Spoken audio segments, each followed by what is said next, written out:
Hi friends, welcome to Salem Padma சமையல். இன்றைக்கி நம்ம என்ன பார்க்க போகிறோன்னா ஒரு சூப்பரான சட்னி.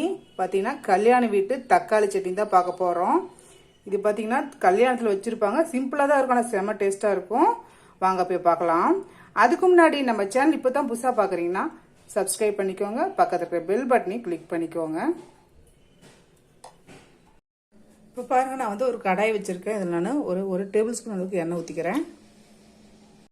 இப்போ நான் ஒரு 200 கிராம் அளவுக்கு பெரிய வெங்காயம் கட் பண்ணி வச்சுருக்கேன், அது சேர்த்துடலாம்.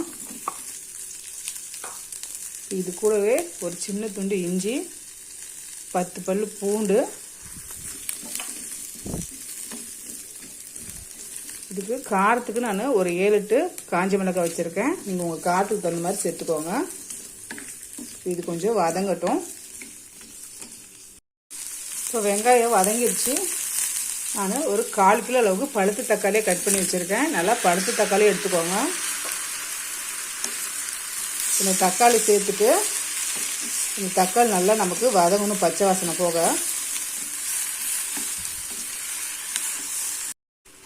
இப்போ பாருங்கள், தக்காளி நமக்கு நல்லா வதங்கிடுச்சு. இப்போ இதை ஆற வச்சுக்கலாம். இப்போ பாருங்கள், மிக்ஸி ஜார் வச்சுருக்கேன். நம்ம அந்த வதக்கின அந்த தக்காளி இதில் சேர்த்துடலாம்.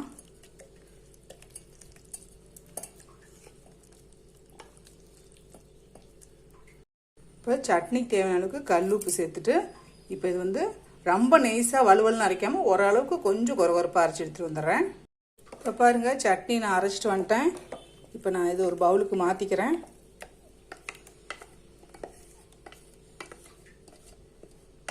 ஃப்ரிட்ஜில் வச்சா இது ஒரு வாரம் வரைக்கும் கூட வச்சு யூஸ் பண்ணலாங்க, நல்லா டேஸ்ட்டாக இருக்கும்.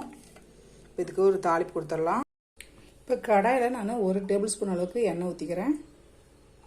இதில் 1/2 டீஸ்பூன் கடுகு, இதில் கொஞ்சமாக கருவேப்பிலை சேர்த்துட்டு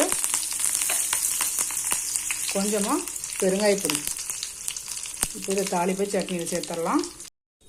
இப்போ இந்த சட்னியில் இந்த தாளிப்பை சேர்த்துடலாங்க. அவ்வளோதாங்க, சூப்பராக நம்ம கல்யாண வீட்டு தக்காளி சட்னி ரெடிங்க. இந்த வீடியோ உங்களுக்கு பிடிச்சிருந்தாக்கா லைக் பண்ணுங்கள், ஷேர் பண்ணுங்கள், கமெண்ட் பண்ணுங்கள்.